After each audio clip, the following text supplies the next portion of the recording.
আসসালামু আলাইকুম রহমতুল্লাহি ওবারাকাতু।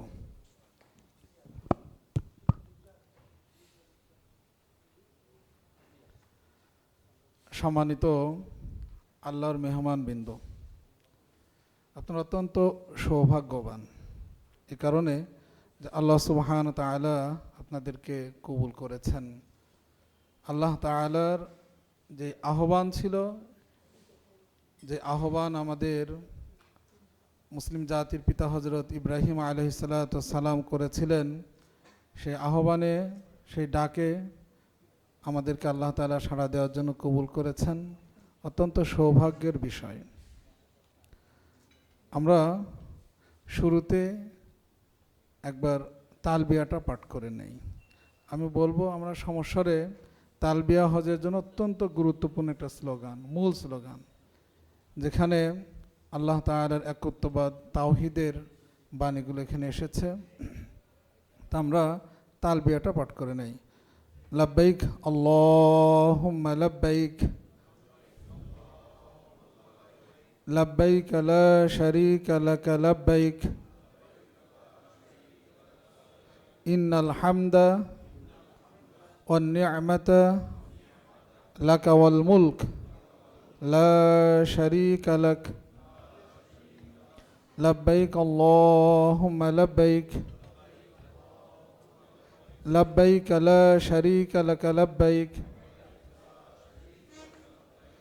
ইন্নাল হামদা ওয়ান নি'মাতা লাকা ওয়াল মুলক লা শারীকা লাক, লব্বাইক আল্লাহুম্মা লব্বাইক,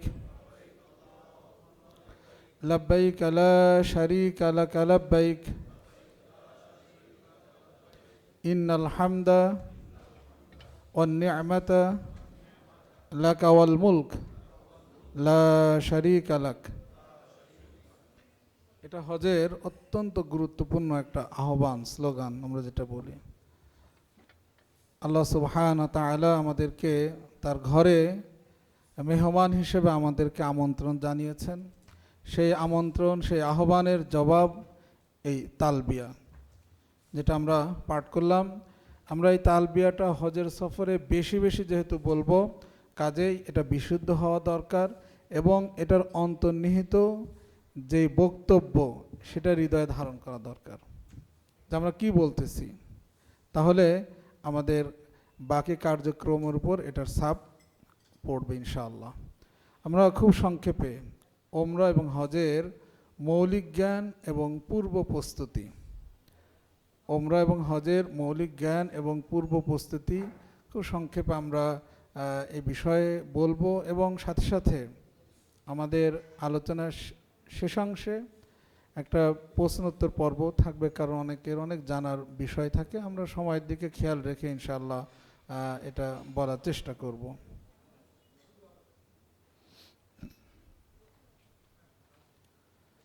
ওমরা এবং হজের মৌলিক জ্ঞান এবং পূর্ব প্রস্তুতির মধ্যে আমাদের সঞ্চালক মহোদয় বলেছেন যে বিষয়গুলো, আমরা সেইগুলোর মধ্যেই সীমাবদ্ধ থাকব, কারণ লম্বা সেশন, অনেকে অনেক বিষয় আলোচনা করবেন।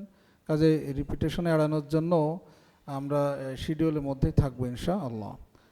ওমরা এবং হজের গুরুত্ব এবং ফজিলত সম্পর্কে, এরপরে ফরজ, ওয়াজিব, সুন্নাহ বিষয়ক, শারীরিক, মানসিক, আর্থিক প্রস্তুতির ব্যাপারটা আমরা এই বিষয়ের মধ্যে ইনশাআল্লাহ আমাদের আলোচনা সীমিত রাখব।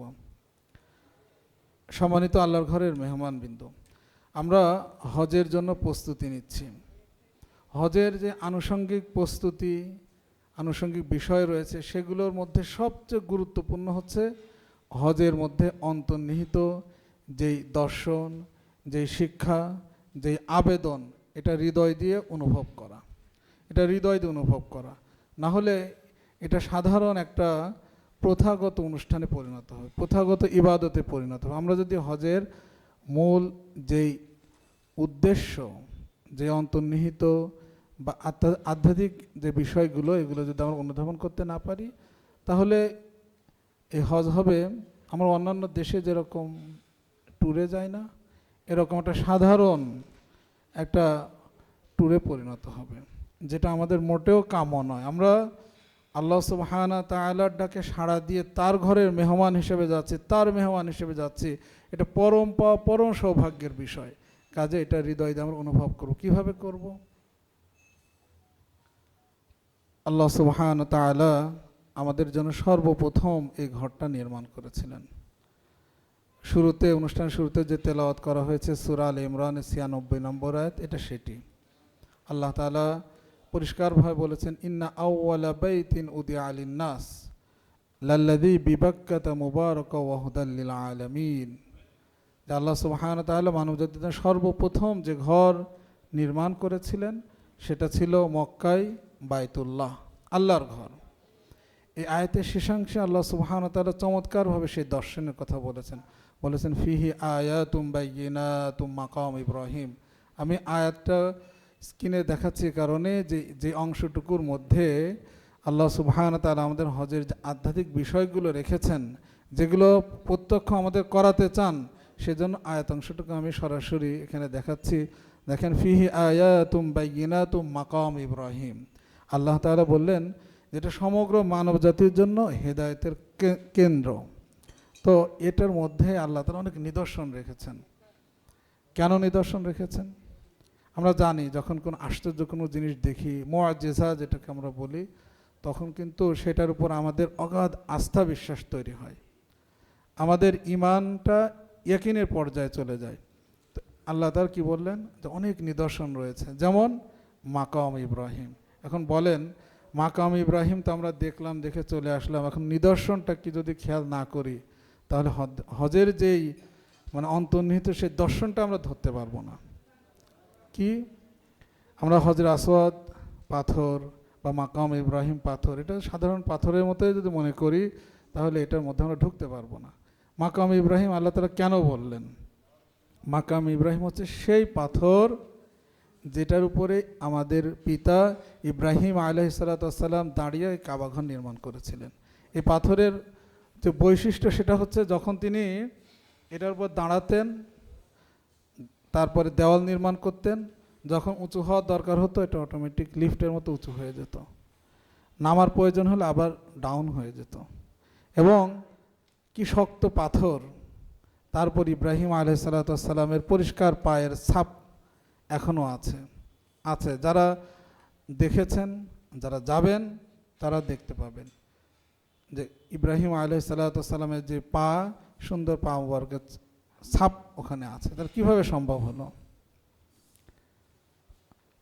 চিন্তা করেন, এরকম টাইলসে যদি আমরা 100 বছরও দাঁড়ায় থাকি, তো এখানে তো কোনো পায়ের ছাপ পড়ার কথা না। মাশাআল্লাহ হাজিরিন, আল্লাহর ঘরের মেহমানবৃন্দ, আল্লাহ তাআলা এই নিদর্শন এখানে রেখেছেন। যখন এটা আমরা প্রত্যক্ষ করব, আল্লাহ তাআলার প্রতি আমার কি আস্থা, বিশ্বাস বেড়ে যাবে। আল্লাহ তাআলা যখন এই ঘরটা নির্মাণ করেছিলেন, ইব্রাহিম আলাইহিস সালাতু ওয়াস সালামকে আদেশ করলেন, নির্মাণ করলেন। এরপরে বললেন ওয়াজ্জিন ফিন নাস, যে আপনি মানুষদের মধ্যে হজের এই আহ্বানটা ছড়িয়ে দিন। তো ইব্রাহিম আলাইহিস সালাতু ওয়াস সালাম একটা কথা বলেছিলেন আল্লাহ তাআলার কাছে, বলেছিলেন যে আল্লাহ, এই বিরান মরুভূমি, আমার এই আহ্বান কে শুনবে? কোনো তো বসতি নাই, আমার এই আহ্বানটা কে শুনবে? কার কাছে আমি এই আহ্বান পৌঁছাবো? তো আল্লাহ তাআলা শুধু বলেছিলেন ওয়াজ্জিন, আপনি আজান দেন। আজান শব্দের অর্থ আহ্বান জানানো। আপনি আহ্বান করেন, আপনার দায়িত্ব আহ্বান করা। আমি যেটা অর্ডার করেছি আপনি সেটা ফলো করেন, আর এটা পৌঁছে দেওয়ার দায়িত্ব এটা আমার। তো আল্লাহ সুবহানাহু ওয়া তাআলা ইব্রাহিম আলাইহিস সালাতু ওয়াস সালাম যে আহ্বান করেছিলেন হজের জন্য, বলেছিলেন যে আল্লাহ তাআলা একটা ঘর নির্মাণ করেছেন, এই ঘরের হজ করা ফরজ করেছেন, কাজে তোমরা এই ঘরে আসো, আহ্বান জানিয়েছিলেন। আর আল্লাহ তাআলা কি করেছিলেন? ওই সময় যত মানুষ এই পৃথিবীতে ছিল, যত মানুষ পরবর্তীতে আসবে, সকলের কানে এই আওয়াজ আল্লাহ তাআলা পৌঁছে দিয়েছিলেন, হজের আহ্বান। ওই সময় যাদের তাকদির আল্লাহ তাআলা হজ রেখেছেন, তারা এই লাব্বাইক আল্লাহুম্মা লাব্বাইক লাব্বাইক লা শারীকা লাকা লাব্বাইক এই আহ্বানের জবাব দিয়েছিলেন। তো ওই জন্য শুরুতে আমি বলেছিলাম ইব্রাহিম আলাইহিস সালাম যে আহ্বান করেছিলেন, সেই আহ্বানের জবাবটা হচ্ছে এই তালবিয়া, লাব্বাইক আল্লাহুম্মা লাব্বাইক। এই জন্য আমরা সৌভাগ্যবান যে আল্লাহ তাআলা সরাসরি আহ্বানে আমরা সাড়া দিতে পেরেছি, আলহামদুলিল্লাহ। যেন হজের এই যে অন্তর্নিহিত দর্শন, এটা আমাদেরকে অনুধাবন করতে হবে। এরপরে আমরা যখন একটু চিন্তা করি যে হজের নিয়ম কানুন এগুলো সুন্দরভাবে জেনে বুঝে আমাদেরকে হজ করতে হবে। এজন্য মূলত আমরা সকলেই কম বেশি পড়াশোনা করেছি, তারপর অনেক জানাশোনা করেছি, অনেকে হজে গেছেন, তাদের কাছে আমার অভিজ্ঞতাটা শেয়ারও করেছি। তারপরে এই আয়োজন কেন? তারপরে এই আয়োজন যে হজ সম্পর্কে আমরা যত বেশি বেশি জানতে পারবো আমাদের হজটা তত সুন্দর হবে। এই জানার ব্যাপারটা আল্লাহ তাআলা নিজেই নির্দেশ দিয়েছেন।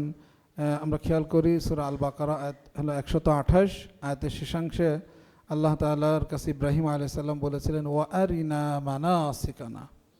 ইব্রাহিম আলাইহিস সালাম যখন বাইতুল্লাহ নির্মাণ শেষ করলেন তো আল্লাহ তাআলার কাছে দোয়া করলেন এবং বললেন ওয়া আরিনা মানাসিকানা, হে আল্লাহ আপনি আমাদেরকে যে হজ করতে হবে হজের নিয়ম পদ্ধতিগুলো আমাদেরকে শিক্ষা দিন। তাহলে হজের যে নিয়ম পদ্ধতি এটা জানতে হবে, শিখতে হবে। এটা এই পদ্ধতি আল্লাহ তাআলা নিজে শিক্ষা দিয়েছেন। শুধু আল্লাহ সুবহানাহু ওয়া তাআলা নয়, আল্লাহ রসুল সাল্লাল্লাহু আলাইহি ওয়াসাল্লাম হজের ব্যাপারে জানার জন্য, হজের বিষয়গুলো শেখার জন্য বলেছেন। আমরা একটা হাদিস সহিহ মুসলিম থেকে এখানে কোট করেছি। জাবির রাদিয়াল্লাহু তাআলা আনহু আল্লাহ রসুল সাল্লাল্লাহু আলাইহি ওয়াসাল্লামের সঙ্গে হজ করছিলেন এবং আল্লাহ রসুল সাল্লাল্লাহু আলাইহি ওয়াসাল্লাম জীবনে একবার হজ করেছেন। সেই হজে জাবির রাদিয়াল্লাহু তাআলা আনহু কে আল্লাহ রসুল সাল্লাল্লাহু আলাইহি ওয়াসাল্লাম বললেন যে খুজু মানাসিকাকুম, যে আমার কাছ থেকে হজের বিষয়গুলো শিখে নাও। কেন? সম্ভবত এরপরে হয়তো আমি আর হজ করার সুযোগ পাবো না, কাজেই হজের নিয়ম পদ্ধতি এগুলো আমার কাছ থেকে শিখে নাও। এজন্য হজের বিষয়গুলো জানা, শেখা, বোঝা অত্যন্ত গুরুত্বপূর্ণ। আর একটা গুরুত্বপূর্ণ বিষয় হচ্ছে হজ কবুল হওয়ার জন্য কিছু শর্ত রয়েছে। আমরা সকলে চাই আমাদের হজ যেন আল্লাহ তাআলার দরবারে কবুল হয়, হজে মাবরুর হয়। তো মাবরুর হওয়ার জন্য আমাদের কিছু বিষয় খেয়াল রাখা দরকার। সম্পদের বিষয় আমি বলবো, এটা শুধু হজের জন্য নয়, হালাল সম্পদ প্রত্যেকটা ইবাদত কবুলের জন্য পূর্ব শর্ত। কারণ আল্লাহ তাআলা হালাল ছাড়া অন্য কোনো কিছু কি করেন না, গ্রহণ করেন না। কাজেই অত্যন্ত পরিষ্কার যে আমাদের সম্পদ অবশ্যই হালাল হতে হবে। 2 নম্বর, ইবাদত হবে লৌকিকতা মুক্ত, দেখানো যাবে না।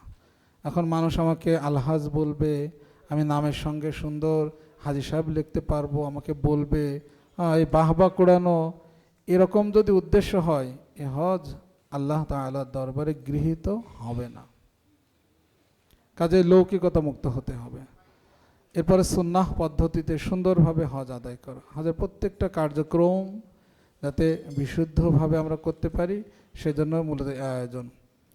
হকুল ইবাদ, হকুল ইবাদ হচ্ছে বান্দার হক। আমরা হজে যাচ্ছি, অবশ্যই বান্দার হক যদি আমার দ্বারা ক্ষুণ্ণ হয়ে থাকে সেগুলো আমরা মিটিয়ে ফেলবো ইনশাআল্লাহ। আল্লাহর হকের জন্য বেশি বেশি ইস্তিগফার পাঠ করব। এছাড়াও অনেক ভালো কার্যক্রম রয়েছে। ক্ষুধার্তকে খাদ্যদানের ব্যাপারে আল্লাহ রসুল বলেছেন, ভালো কথার জন্য বলেছেন। ধৈর্য, তাকওয়া, সদাচরণ, ধৈর্য তো অনেক বেশি প্রয়োজন হবে হজের সফরে, অনেক বেশি প্রয়োজন হবে। তো আল্লাহ তাআলা আমাদেরকে বিষয়গুলো অনুধাবন করা, পালন করা তৌফিক দান করেন। আরেকটা বিষয় বলে আমরা মূল পাঠের মধ্যে প্রবেশ করব, সেটা হচ্ছে আপনাদের সামনে যে স্ক্রিনে দেখতে পাচ্ছেন যে হজের বিধান সম্পর্কিত কোরআনুল কারিমে অনেক আয়াত রয়েছে, যে আয়াতগুলোর মধ্যে পরিষ্কার হজের নির্দেশনা, হজের ইতিহাস জড়িয়ে আছে।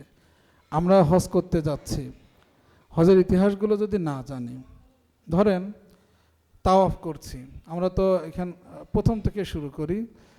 প্রথমে কি করি? আমরা এহরাম পরিধান করি। এহরাম কি? এহরাম হচ্ছে, আমরা এহরাম মানে মনে করি কি যে এহরাম হচ্ছে ওই 2 টুকরা সাদা কাপড় পরা, আর মহিলারা তাদের মার্জিত পোশাক পরবেন, এটার নাম এহরাম পরা বা এহরাম বাঁধা, এই ধরনের শব্দগুলো আমরা বলি। আসলে বিষয়টা এরকম না, বিষয়টা হচ্ছে এহরাম অবস্থা ধারণ করা। কিছু কার্যক্রমের মাধ্যমে আমরা আমাদের জন্য অনেক বিষয়গুলো নিষিদ্ধ বা হারাম ঘোষণা করেছি।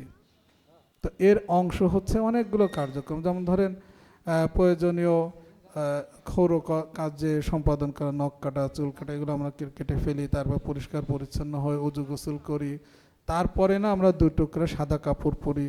এরপরে কি করি? আতশগন্ধি ব্যবহার করি, 2 রাকাত সালাত আদায় করি, এরপরে আমরা নিয়াত করি, ওমরা বা হজের নিয়াত করি, এরপরে তালবিয়া পাঠ করি। এই তালবিয়া পাঠের পরে আমি একজন মুহরিম হলাম। তালবিয়া পাঠের পরে সম্পূর্ণ ইহরামের কার্যক্রমটা সম্পন্ন হয়ে গেল। তখন থেকে আমার জন্য অনেক কাজ নিষিদ্ধ হয়ে গেল।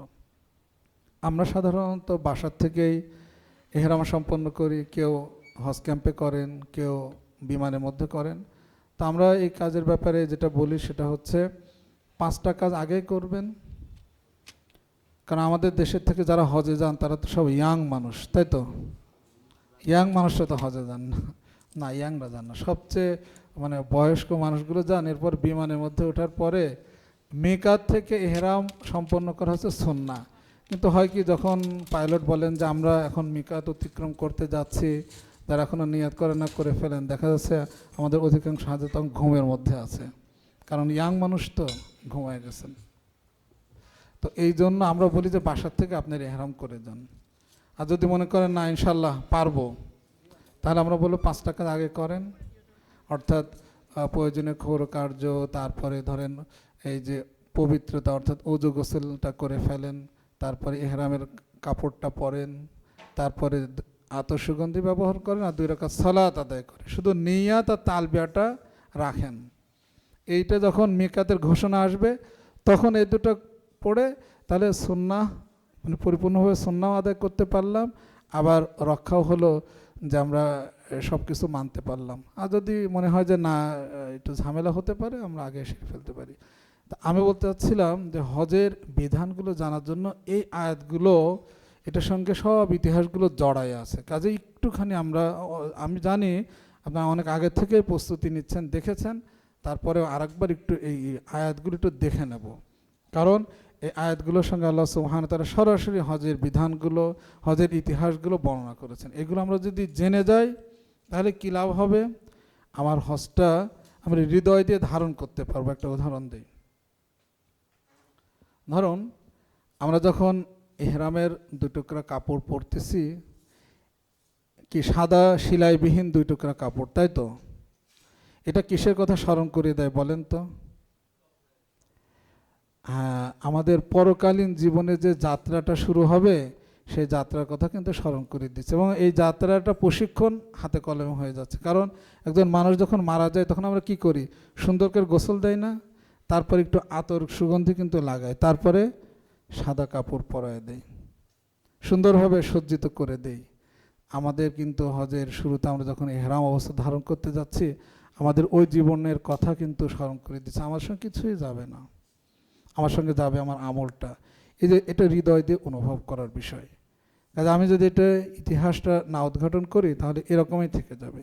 এরপরে ধরেন বায়তুল্লাহ আমি যখন তাওয়াফ করতেছি, একটু খেয়াল করুন তো এই তাওয়াফ কারা করেছেন? কোটি কোটি মানুষ, আল্লাহর প্রিয় বান্দারা এই বায়তুল্লাহকে ঘিরে তাদের পদচারণায় মুখরিত রয়েছে এই মাতাফ, তাওয়াফের স্থান, যেখানে আমার নবী, সমস্ত নবী এখানে কি করেছেন, তাওয়াফ করেছেন। তাদের সেই পাদভারে মুখরিত সেই জায়গাটাতে আমরা নগণ্য বান্দা পা রাখার সুযোগ পাচ্ছি। আলহামদুলিল্লাহ, আলহামদুলিল্লাহ। সেই ইতিহাসে আমরা একটা অংশ হতে যাচ্ছি, অংশীজন হতে যাচ্ছি। এটা পরম পাওয়া, পরম সৌভাগ্যের, খোশ আমদেদ। মাশাআল্লাহ হাজির, আমি যদি একটু অনুভব করি এখানে হজরে আসওয়াদ পাথরটা, পাথর ছাড়া তার কিছু না। ওমর রাদিয়াল্লাহু তাআলা বলতেন যে হে পাথর, তুমি একটা পাথর ছাড়া কিচ্ছু না। আমার নবী যদি তোমাকে চুমু না খেতেন আমি তোমাকে খেতাম না। তো এখানে আমার ঠোঁট লাগছে, মুলতাজাম আমার বুক আমি স্পর্শ করতেছি, যেখানে ঠোঁট আর স্পর্শ, হাতের স্পর্শ ছিল রাসূলুল্লাহ সাল্লাল্লাহু আলাইহি ওয়াসাল্লামের, আমি সেখানে পাচ্ছি। এটা পরম পাওয়া, পরম সৌভাগ্যের বিষয়। এরপরে সাফা মারোয়া যখন সাই করছি, এই সাইটা কে করেছিলেন ইতিহাস তো আমরা জানি। হাজরা আলাইহিস সালাতু ওয়াস সালাম, তিনি তার সন্তানের, ছোট্ট শিশু সন্তানের পানির জন্য কি না ছটফট করেছেন। আমাদের কি শিক্ষা দেয়? মা হিসাবে সন্তানের প্রতি কি অকৃত্রিম ভালোবাসা, সেটার বহিঃপ্রকাশ সাফা মারোয়া সাই করা। তিনি সন্তানকে রেখে একবার সাফা একবার মারোয়া, মনে হচ্ছে সামনে পানি আছে, আবার ছুটে যাচ্ছেন। এই যে তার সর্বোচ্চ প্রচেষ্টা তিনি অব্যাহত রেখেছেন, যার ফলশ্রুতি কি হয়েছে, শিশু ইসমাইল আলাইহিস সালাতু ওয়াস সালামের পায়ের আঘাতে আল্লাহ তাআলা সেই বেহেশতি ঝর্ণাধারা প্রবাহিত করে দিয়েছেন। এটা কি সম্ভব? এটা আল্লাহ তাআলা অশেষ কুদরত। এই জন্য আল্লাহ বলেছেন যে এখানে যেন আসে, দেখে, প্রত্যক্ষ করে, তখন তার ইমানটা কি হবে? অনেক বৃদ্ধি পাবে। চিন্তা করুন তো, একজন শক্তিশালী মানুষ যদি সারাদিন এরকম পা রেখে জমিন ফাটানোর চেষ্টা করে, পানি কেন কিছুই বের হবে না, ফাটবেও না জমিন। সেখানে আল্লাহ তাআলা কি বেহেশতি ঝর্ণাধারা জমজম এর উদ্ভাবন করলেন। এটা দেখানোর জন্যই আল্লাহ তাআলা আমাদেরকে সেখানে নিয়ে যেতে চাচ্ছেন। তো এই যে শিক্ষাগুলো, আমরা জামারাতে পাথর মারতে যাই, যখন আমরা পাথর মারি তখন কে পাথরটা নিক্ষেপ করেছিলেন? আমাদের মুসলিম জাতির পিতা হযরত ইব্রাহিম আলাইহিস সালাতু ওয়াস সালাম। শয়তান যখন তাকে ওয়াসওয়াসা দিচ্ছিল আর তিনি তাকে পাথর নিক্ষেপ করে সরিয়ে দিয়েছেন। এখন আমাদের জীবনে শয়তান ওয়াসওয়াসা দেয় না? দেয় তো, এখন সবসময় দেয়। কে যেন একজন বলছেন সবসময়। এই যে শয়তান যাতে আমাদের ওয়াসওয়াসা দিতে না পারে, তার প্রতীকী প্রশিক্ষণ আমরা এখানে নিচ্ছি। আমরা হজ পরবর্তী শয়তান যতই আমাদের কাছে আসার চেষ্টা করুক, আমাদের কোনো ধরনের তাদেরকে আমরা স্পেস দিব না। মাশাআল্লাহ হাজিরিন, আল্লাহর ঘরের মেহমানবৃন্দ, আল্লাহর মেহমানবৃন্দ, আমরা হজের এই ইতিহাসগুলো আমরা জেনে নেব, তাহলে এই হজ আমাদের জীবনে একটা ইতিবাচক পরিবর্তন আনবে। হজের অনেক ফজিলত রয়েছে।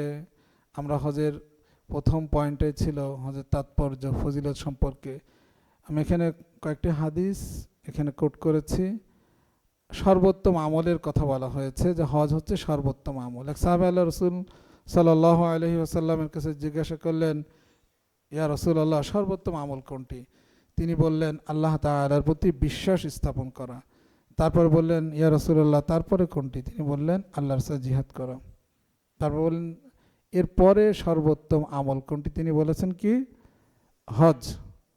আল্লাহ সুবহানাহু ওয়া তাআলার সন্তুষ্টির জন্য হজ আদায় করা, এটা হচ্ছে সর্বোত্তম আমল। কাজে এই সর্বোত্তম আমলটি করার সুযোগ আমরা পাচ্ছি, আলহামদুলিল্লাহ। হজের মাধ্যমে আল্লাহ তাআলা আমাদের গুনাহগুলো সম্পূর্ণভাবে মাফ করে দেবেন। একদম নিষ্পাপ শিশু, একজন সদ্যভূমিষ্ঠ শিশু যখন মা তাকে প্রসব করে থাকেন, এই পৃথিবীতে আসেন, তার থেকে নিষ্পাপ তো আর কিছু হয় না, হয়? তো এরকম নিষ্পাপ শিশু আল্লাহ সুবহানাহু ওয়া তাআলা করে দেবেন আমাদের হজের মাধ্যমে।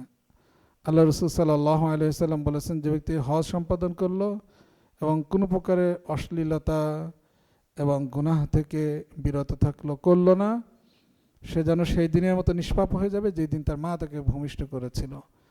তো এরকম নিষ্পাপ মাসুম শিশুতে আমরা পরিণত হতে পারবো যদি হজ আল্লাহ তাআলার দরবার কি হয়? গৃহীত হয়। হজের মাধ্যমে অভাব অনটন দূর হয়ে যায়। এটা কেমন প্রশ্ন হয়ে গেল না? 6.5 লক্ষ 7 লক্ষ টাকা খরচ করে যাচ্ছে, আর আল্লাহ রাসূল সাল্লাল্লাহু আলাইহি সাল্লাম বলেছেন যে আমাদের অভাব অনটন দূর হয়ে যাবে। হ্যাঁ, অভাব অনটন আল্লাহ সুবহানাহু ওয়া তাআলা দূর করে দেবেন। আল্লাহ তাআলা আমাদের সম্পদ দিয়েছেন, এই সম্পদ আমাদের না, আল্লাহ তাআলা দিয়েছেন। আল্লাহ সন্তুষ্টির জন্য ব্যয় করলে আল্লাহ তাআলা আরও বাড়িয়ে দেবেন। এজন্য আমরা কখনো, অনেক মানুষ চিন্তা করি যে হজে যাব তো অনেকগুলো টাকা খরচ হয়ে যাবে, তারপর অনেক কাজ সামনে বাকি আছে, শেষ করবো। এই জন্য এই চিন্তা করতে করতে আমাদের দেশের হাজী সাহেবরা যখন হজে যান তখন আসলে শরীর চলে না। তখন আমাদের সঙ্গে একজন ছিলেন, আমরা মুরব্বীকে বললাম, জামারাতে যাবেন না? পাথর মারতে হবে তো। রাখো তোমার পাথর মারা, আমাদের কুষ্টিয়ার ভাষায়, রাখো তোমার পাথর মারা, আমার শরীর চলে না, আমি পাথর মারবো কীভাবে? বুঝছেন? তাহলে তো হজের একটা অন্যতম অংশ ছিল, যেতে পারেননি, বুঝছেন? তোমরা মারে দিও আমারটা। তো সম্মানিত মেহমানবৃন্দ, আল্লাহর ঘরে মেহমানবৃন্দ, আমাদের হজের প্রত্যেকটা কার্যক্রম অত্যন্ত শক্ত কঠিন কার্যক্রম। কাজে এই কার্যক্রমগুলো আমরা যদি নিজে সুন্দরভাবে করতে পারি, এটাই আমাদের চাওয়া।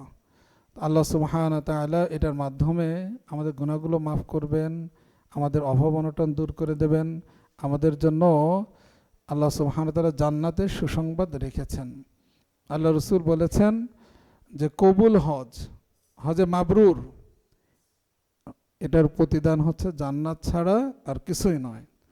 কাজেই আমরা যদি সুন্দরভাবে হজ করতে পারি, হজে মাবরুর যদি হয়, তাহলে এই হজের মাধ্যমে আল্লাহ তাআলা আমাদেরকে জান্নাত দান করবেন। হজের ফরজ কাজ তিনটি। কয়টি কাজ? তিনটি কাজ। হজের কোনো ফরজ যদি নষ্ট হয়ে যায়, পরিষ্কার হজ হবে না। কাজেই এই তিনটি কাজ আমরা একটু খেয়াল করি যে এই তিনটি কাজ যেন নষ্ট না হয়। এক নম্বর হচ্ছে ইহরাম অবস্থা ধারণ করা। তো ইহরাম আমি তো শুরুতেই বলেছি কিভাবে আমরা ধারণ করব। যদি কোনো কারণে আমরা ইহরাম অবস্থা ধারণ করা ছাড়াই, সম্পন্ন করা ছাড়াই মিকাতের মধ্যে ঢুকে যাই, তাহলে কি করতে হবে? তাহলে দম দিতে হবে। দম মানে জরিমানা। ওখানে যে একটা পশু কুরবানির মাধ্যমে আমাদেরকে দম প্রদান করতে হবে। কাজেই ইহরাম অবস্থা ধারণের ব্যাপারটি এটা হচ্ছে ফরজ।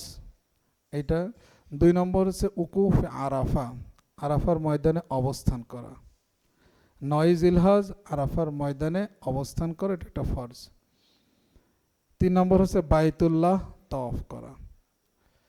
ইহরাম অবস্থা ধারণ করা তো ঠিক আছে, আমরা যেই 7টি বিষয় বললাম 7টি বিষয় সম্পূর্ণভাবে আদায় করব।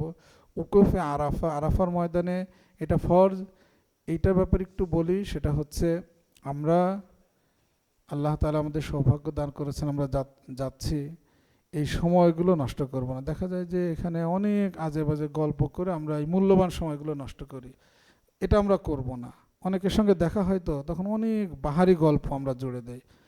এই সময়টা অত্যন্ত গুরুত্বপূর্ণ।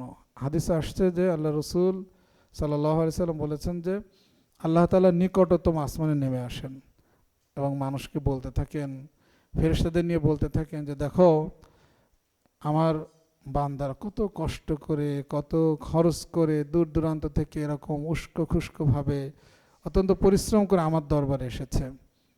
আমি তাদের জন্য কি করতে পারি? আল্লাহ সুবহানাহু ওয়া তাআলা বলেন যে আমি তাদেরকে ক্ষমা করে দিলাম, তাদের জীবনের সমস্ত গুনাহগুলো মাফ করে দিলাম। সুবহানাল্লাহ বিহামদিহি সুবহানাল্লাহিল আযীম। এটা তো একটা পরম পাওয়া। কাজে এই মূল্যবান সময়টুকু আমরা নষ্ট করব না। উকুফে আরাফা এটা ফরজ, ফরজ যাতে নষ্ট না হয় সে ব্যাপারটা আমরা যত্নশীল থাকব। বাইতুল্লাহ তওয়াফ, তওয়াফের ক্ষেত্রে ছোট্ট একটু বলি, এটা একটা ফরজ ইবাদত। এই ফরজটা নষ্ট হয়ে গেলে হজ নষ্ট হয়ে যাবে। আমরা দুটো বিষয় একটু মানে সচেতন করতে চাই। একটা হচ্ছে আমরা দেখেছি যে তওয়াফ যখন করতেছেন তো এটা তো একটা ইবাদত, আল্লাহ সন্তুষ্টির জন্য। মানুষকে তো দেখানো আমার দরকার নাই, কিন্তু দেখা যায় অধিকাংশ মানুষ এরকম সেলফি উঠাচ্ছি, লাইফে জানাচ্ছি যে আমি এখন তওয়াফ করতেছি। বলেন তো এটা কাকে দেখানো উচিত? আল্লাহ তাআলাকে। কাজেই মেহেরবানি করে অত্যন্ত বিনয়ের সঙ্গে বলছি, আমরা এই ফরজ অংশটুকুতে এই অহেতুক অনর্থক এই কার্যক্রমগুলো থেকে আমরা বিরত থাকব। একটা বিষয়, এটা কিন্তু আমরা অহরহ করে থাকি। 2 নম্বর আরেকটা বিষয়, আমরা জানি আমরা যখন প্রথম ওমরা করতে যাচ্ছি, তো যেহেতু তামাত্ম হাজি আমরা সবাই প্রথমে ওমরা করব, তো সৌদি গভর্নমেন্ট যারা ইহরাম অবস্থায় থাকেন তাদের ছাড়া আর কাউকে মাতাফে কি করে না, নামতে দেয় না। যাদের মহিলারা তো সবাই ইনশাআল্লাহ মানে মাতাফে তওয়াফ করতে পারবেন। তা আমরা যখন প্রথম গেলাম, আমরা হালাল হয়ে গেলাম ওমরা করে, তারপরে তো আমরা শুধু তওয়াফ করব। এখন এই সময়টুকু হয় কি যে মাতাফে পুলিশ আমাদেরকে নামতে দেবে না, বলবে মসজিদের ভিতর দিয়ে করেন। যাদের শরীরে ইহরাম থাকবে তাদেরকে কি করতে দেবেন, সুযোগ দেবেন। এখন কাবার চারপাশ দিয়ে করলে যেই পরিধি আর মসজিদের ভিতরে পরিধি তো অনেক পার্থক্য, অনেক লম্বা সময়ের ডিফারেন্স। তো আমরা কি করি, আমরা তো অনেক বুদ্ধিমান, তো আমরা কিন্তু ইহরামের কাপড় পরেই মাতাফে নামি, যদিও আমরা ইহরাম অবস্থা ধারণ করি না। আমি কি বোঝাতে চেয়েছি বুঝছেন কিনা? হোটেলের থেকে স্বাভাবিক পাঞ্জাবি পায়জামা পরে যাওয়ার কথা, তো পুলিশ তো নামতে দেবে না, এই জন্য এহরামের কাপড়টা জাস্ট পরার জন্য, ফাঁকি দেওয়ার জন্য এটা পরে আমরা তওয়াফ করতেছি। এই কাজটি আমরা কি করব? আমরা করব না। কোনো যুক্তি নাই, কোনো নাই যে অনেকে বলে যে না আমার অধিকার, আমি মাতাফে নামবো, কেন আমাকে নামতে দিচ্ছে না, এই জন্য আমি এই বুদ্ধিটা খাটাইছি। না, আমরা তাদের যে আইন কানুন এটার প্রতি শ্রদ্ধাশীল থাকবো। কারণ আমি যদি না নামি, আমার আরেক ভাই যারা ইহরাম অবস্থায় আছেন, ওমরা করতেছেন, তাদের সুযোগ করে দেওয়া এটা আমাদের দায়িত্ব। হজের মধ্যে ওয়াজিব কাজ রয়েছে 5টি। 1 নম্বর হচ্ছে মুজদালিফায় অবস্থান করা, 2 নম্বর হচ্ছে সাফা মারওয়া সাই করা, এরপরে জামারায় পাথর নিক্ষেপ করা, কেরান এবং তামাত্তুকারী যারা হাজি সাহেব থাকবেন তারা কুরবানি করবেন, এটাকে দমে শুকুর বলা হয়।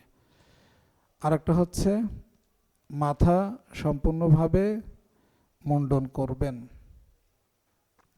এখানে মুজদালিফায় অবস্থান, আলহামদুলিল্লাহ আমরা তো আরাফাত থেকে মুজদালিফায় যে অবস্থান করব, মাশআরিল হারামের কাছাকাছি থাকার চেষ্টা করব, মসজিদে মাশআরিল হারাম চেষ্টা করব।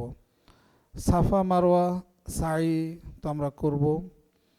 জামারে পাথর নিক্ষেপের সময় আমরা খেয়াল রাখব যে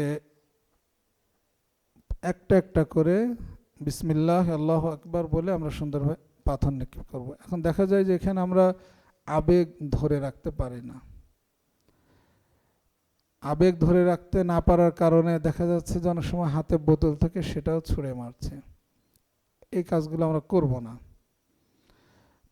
এবং কুরবানির ক্ষেত্রে কুরবানির ক্ষেত্রে একটা বিষয় আমরা স্পষ্ট বলি, সেটা হচ্ছে আমরা চেষ্টা করব সৌদি যে ব্যাংক আছে, ব্যাংকের মাধ্যমে যেই টাকা জমা দেওয়া, আর যদি কারোর পরিচিত থাকে তো তিনি নিজে যদি করতে পারেন সবচেয়ে উত্তম হতে পারে। কিন্তু যে সমস্যাগুলো হয় সেটা হচ্ছে আমরা যারা এজেন্সির সঙ্গে যাই, এজেন্সি কিছু কিছু এজেন্সি তারা এখানে কি বলা যায় সঠিকভাবে করেন না।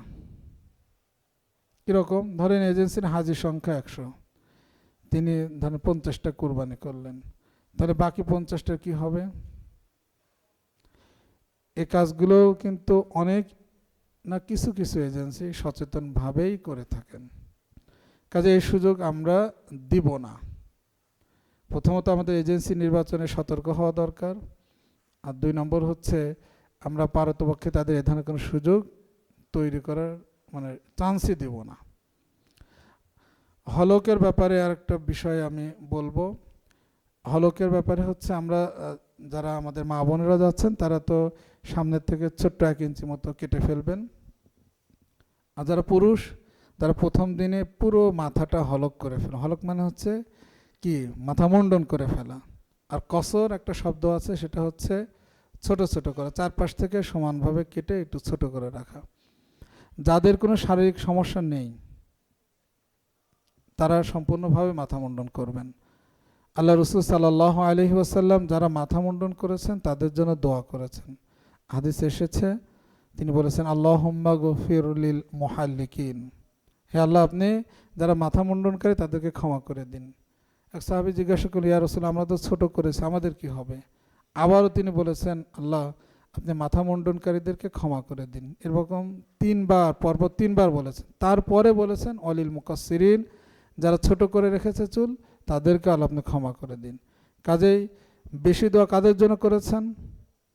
মাথা মুন্ডন যারা করেছেন তাদের জন্য। কাজেই আমরা সম্পূর্ণভাবে মাথা মুন্ডন করে ফেলব। এরপরে ওমরার কাজ। ওমরার মধ্যে 2টি ফরজ কাজ রয়েছে, একটা হচ্ছে এহরাম অবস্থা ধারণ করা, আর 2 নম্বর বাইতুল্লাহ তাওয়াফ করা। ওমরার ওয়াজিব কাজ হচ্ছে 2টা সাফা এবং মারওয়া সাই করা, আর 2 নম্বর হচ্ছে মাথা হলক করা বা কসর, যেটা আমরা বলি চুল ছোট করে রাখা।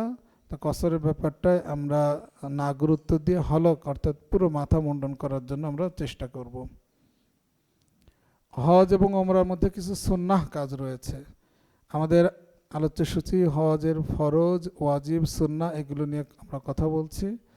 সুন্নাহর মধ্যে হচ্ছে হজরে আসওয়াদ চুম্বন করা। দেখেন, হজরে আসওয়াদ চুম্বন করার ক্ষেত্রে আমাদের মা বোনরা, আপনারা শুরুতে আমি বলছি ভিড়ের মধ্যে যাওয়ার দরকার নাই, চেষ্টা করতেই পারেন। আসলে এত ভিড় থাকে ওখানে, স্বাভাবিকভাবে পুরুষ মানুষ, শক্তিমান পুরুষ মানুষরাই আসলে করতে পারেন না। তো অন্যজনকে কষ্ট দিয়ে আমি শক্তি প্রদর্শন করে যদি ফাঁকা পাওয়া যায় তো গেলাম, না হলে আমাদের এটা থেকে আমরা বিরত থাকলাম। আরেকটা জিনিস একটু সতর্ক করি, সেটা হচ্ছে হজরে আসওয়াদ চুম্বন খেতে না পারলে দূর থেকে ইশারা করে চুম্বন খাওয়া যায়।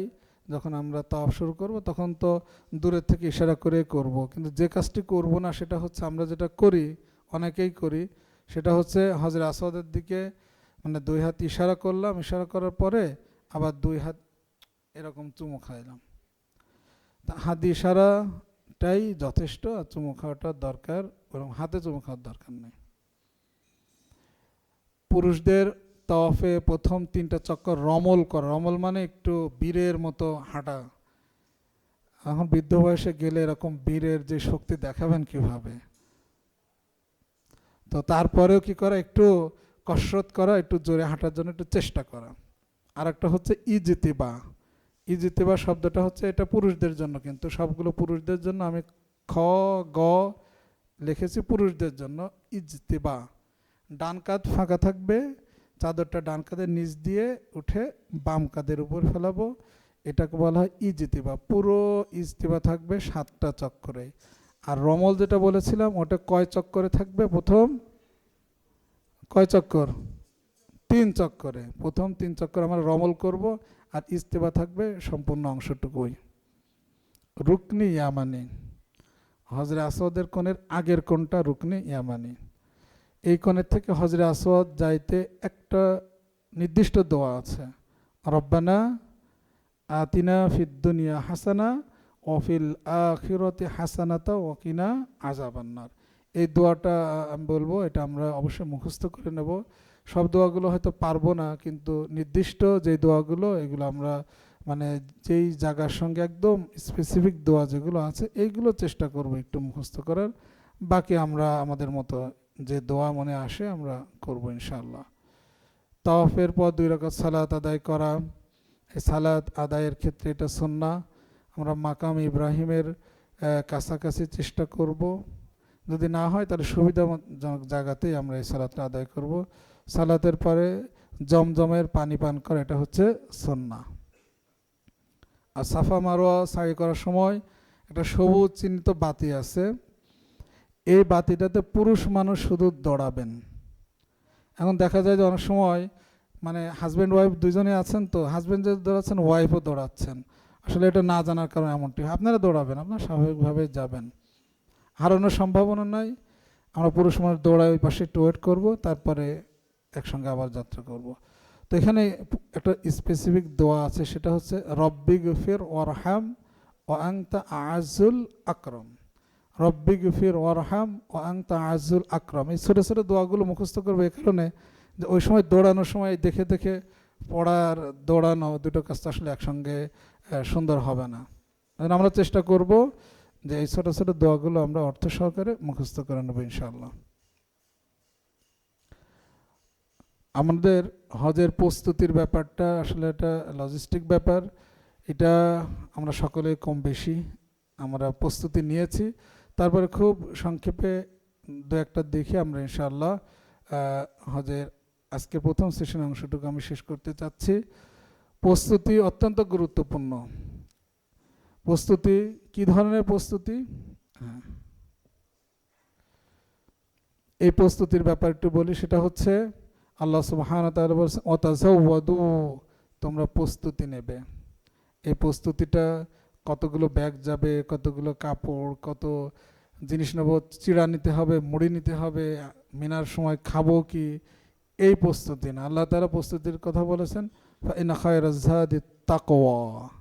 তাকওয়া হচ্ছে সর্বোত্তম পাথেয়, সর্বোত্তম প্রস্তুতি। আর তাকওয়া কোথায় থাকে? তাকওয়া থাকে হৃদয়ে। কাজে হজের প্রত্যেকটা কার্যক্রম হৃদয় দিয়ে অনুভব করবো। এই জন্য শুরুতে আমি বলেছিলাম যে হজের প্রত্যেকটা কার্যক্রমের সঙ্গে হজরত ইব্রাহিম আলাইহিসসালামের স্মৃতি জড়িয়ে আছে।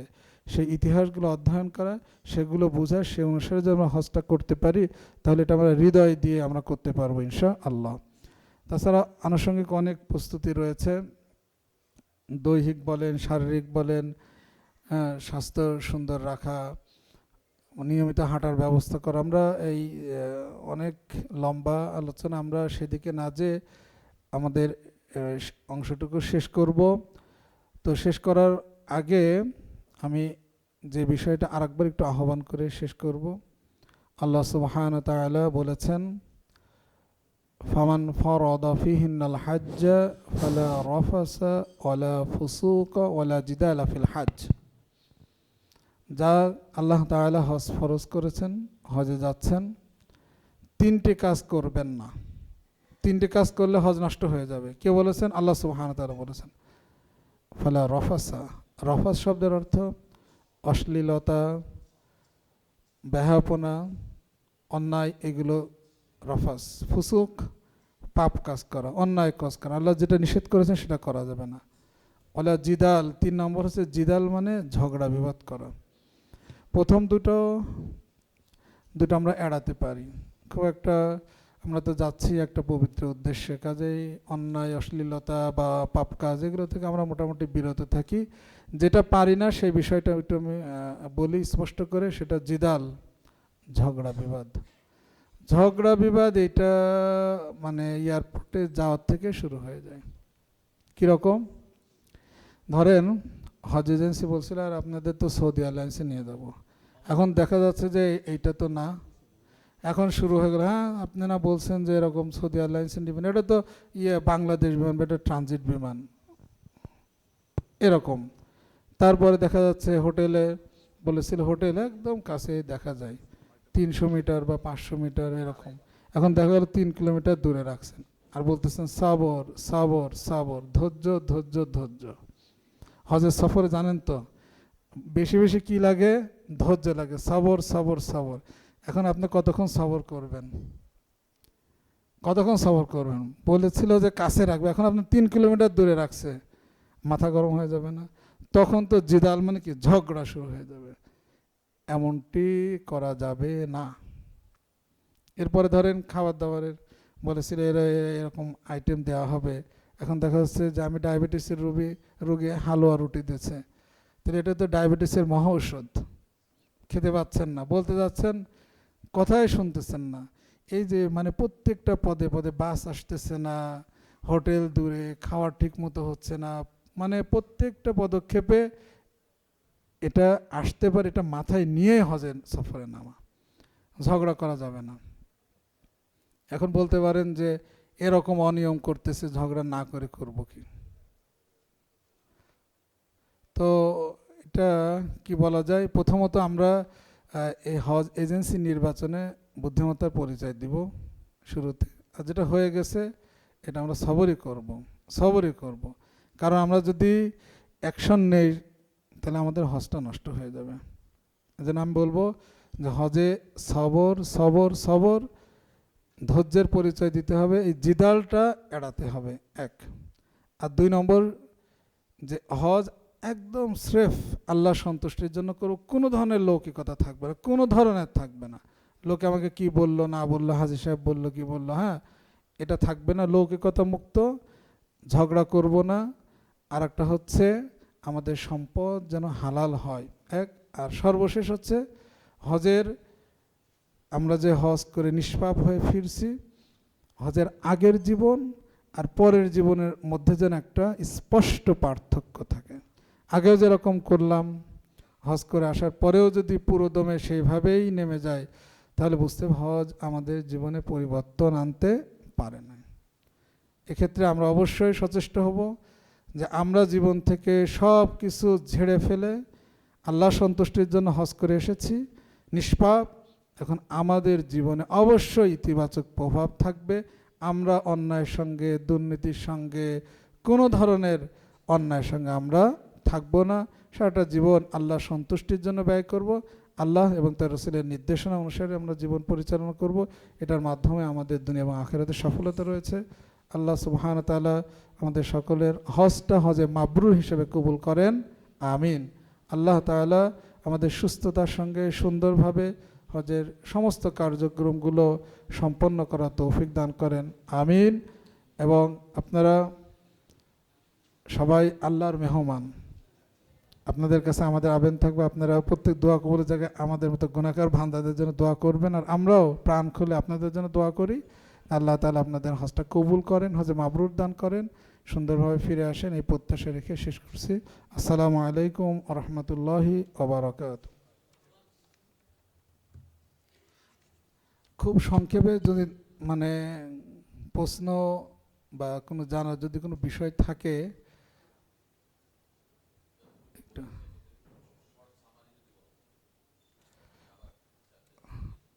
আচ্ছা আচ্ছা,